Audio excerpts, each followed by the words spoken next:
I think our commitment to play the right way was probably the most different thing. There were a lot of games in the first half of the year where we get down in the first half and then kind of quit and roll over. But we had a lot more fight in our team. And since these NBA games are so long and there's so many possessions, you're never like truly out of it until that buzzer sounds. And I expect us to fall into a lot more wins this year because of how we play for the entirety of the game and kind of our commitment to playing the right way, no matter what the score is or how much time's on the clock, is going to help us out a lot this year. Was there a game late last season that you felt like if it had happened, in the first 15 games of the year, you guys would have rolled over like you were talking about, but you didn't, at the end of the year? Man, that was a long time ago.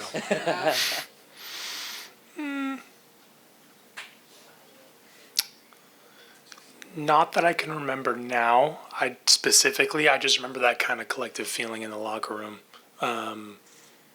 Or even like if we got blitz with the 10-0 run in the second half, that would kind of kill us in the first half of the season. We just don't have that anymore.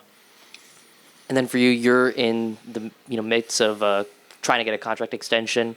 What's that process been like? How are you feeling as you get ready for the season? Honestly, it's been really fun.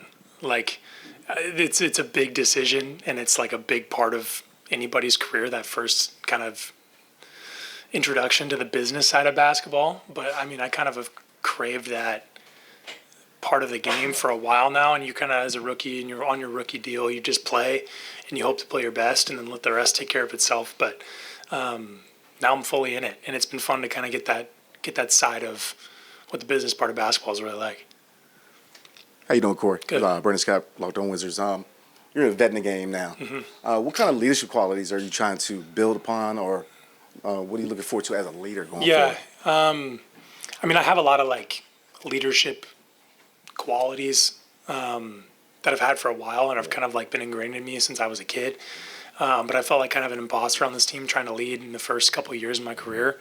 Have all these great ideas or want to lead or want to hold people accountable, but people kind of look at you funny when you're in your first year, second year, and you're trying to tell people, older guys, what to do, grown men what to do. But now actually like being a tenured Wizard compared to a lot of other guys in this locker room, I feel like I have a lot more leeway to actually make my voice count. And I expect to really like make some big steps leadership-wise, just as I'm trying to make steps on the court with my game. Speaking of steps on the court, we all saw how you improved last year. Mm-hmm. In what areas do you hope to make significant gains this year? Yeah, I mean, like continue to double and triple and quadruple down on my strengths and the reasons why I'm here. I want to shoot it really consistently from the outside. I want to be a threat from deep. I want to maintain the finishing numbers I had last year to kind of be that two-level threat. That you just can't run Corey off the line and then forget about it. I want to be somebody that makes teams really like second guess about how they're trying to guard me and the plan they want to put into place. But the thing that I kind of worked on the most this summer was like playing with and like craving contact. I'm a lot bigger and stronger than I think I am, and kind of growing into that ability to play to my strength literally is going to open up the world for me on the court. And we know you guys want to improve defensively, to bring in a rim protector like Alex Sarr, a rebounder like Valanciunas, the size that Brogdon brings to the perimeter. These new pieces, how can they help you guys defensively? Yeah, they're going to help us a ton. I mean, 2 out of those 3 guys have played in like playoff environments, really, really big games, and know the game inside and out. And that kind of experience and leadership that they bring is going to help us a ton on defense. We're going to have, we're going to tweak some things defensively. We're going to have a different plan in place. It's going to make it really easy on us to, guard other teams really well. But having that security blanket, both on the perimeter with Malcolm and inside with Jonas and Alex, gives us guards confidence to like pressure the ball and put a lot of stress on other teams, ball handlers. It's that kind of relationship between the guards and the bigs that make for a really good defense. And it's just something we want to get better at for sure. And I think BK has got a really good defensive history and background as well, and he's going to put a good plan into place to help us succeed. Hey, Corey, last year with the new front office tried to do a lot of things to kind of level up. Yep. How are they continuing that? How have they continued that this offseason? Yeah, well, I mean, I walked into the practice facility my first day, and about 3 weeks ago, and we had a brand new locker room. So like, that's one. A lot of it's visual. Like they've told us that they want us to feel comfortable and feel at home walking into work. When you can leave your home and feel like you're going to a second home when you go to the place that you work, that's going to make make us feel more comfortable, help us feel better in our own skin, and ultimately perform better. So in the first year and kind of through the first summer, a lot of it's visual, kind of making the place feel better and look better, and having us be more comfortable. And then, I mean, we hired a bunch of people over the summer that I've just gotten to know, and and they're doing an amazing job. They're the best at what they do, and they're going to make our lives easier as players, and again, in an effort to help us perform our best. So, all good marks on my report card for how they're leveling up, but yeah, so far so good. Hey, Corey. Hey. 𝗙𝗢𝗟𝗟𝗢𝗪, Monumental Sports Network.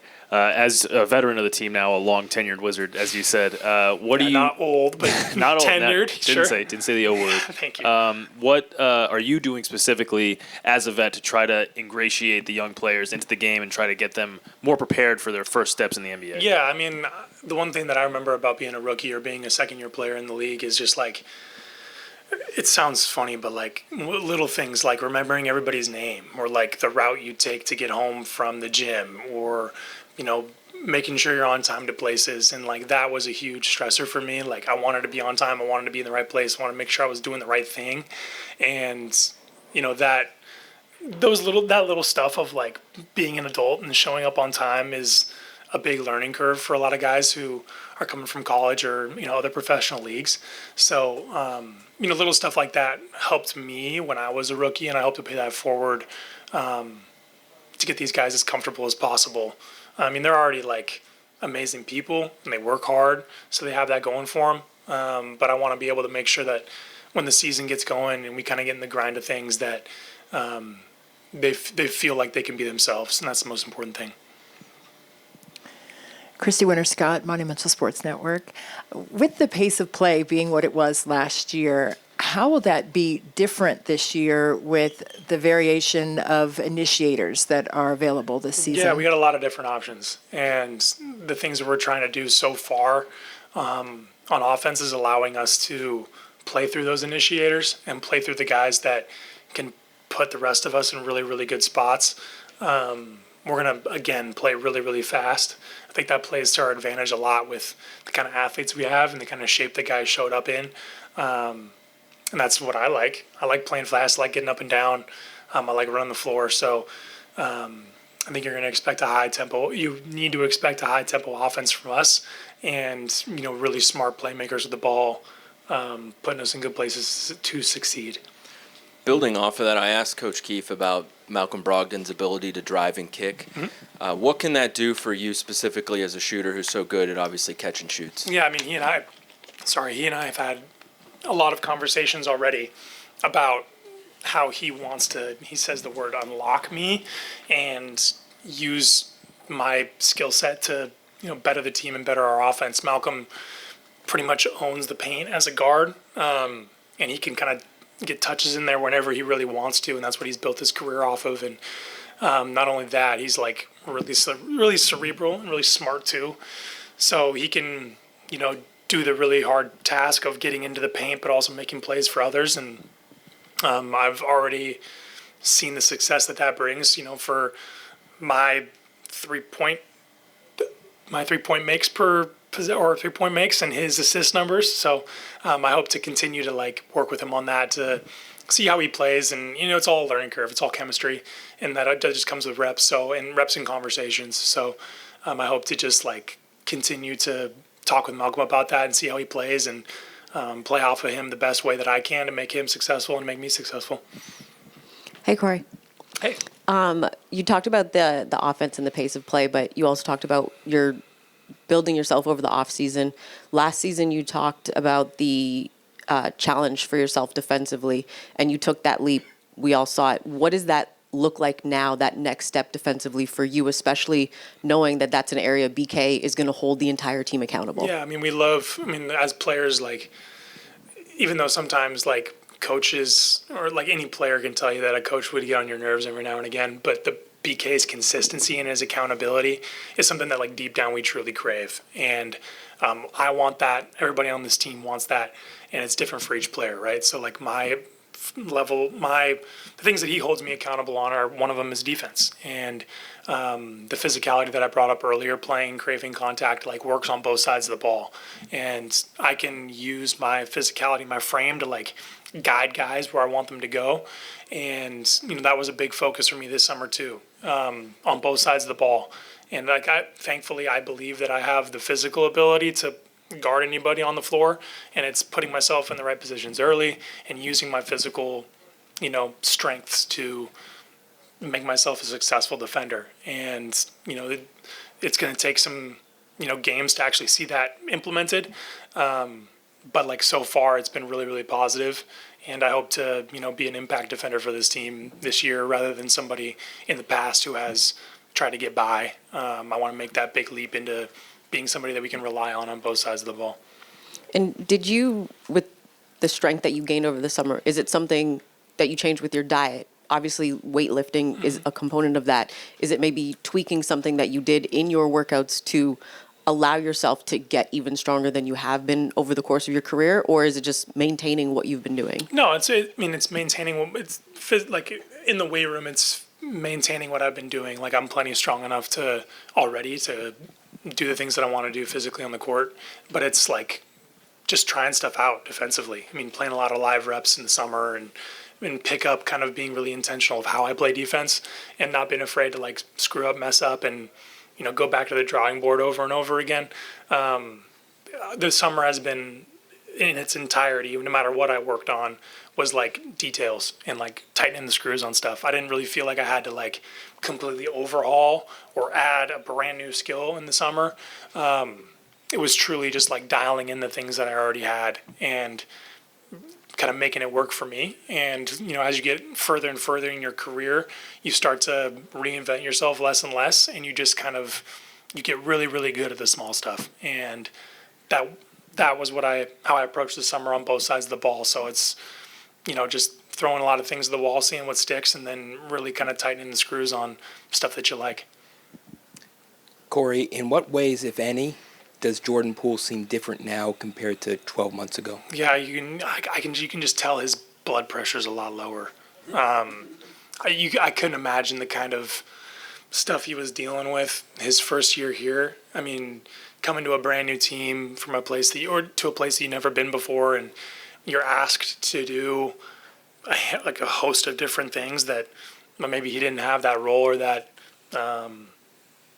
responsibility with the Warriors, and it felt like he was juggling a lot of different stuff. And this year he just feels comfortable. He feels calm.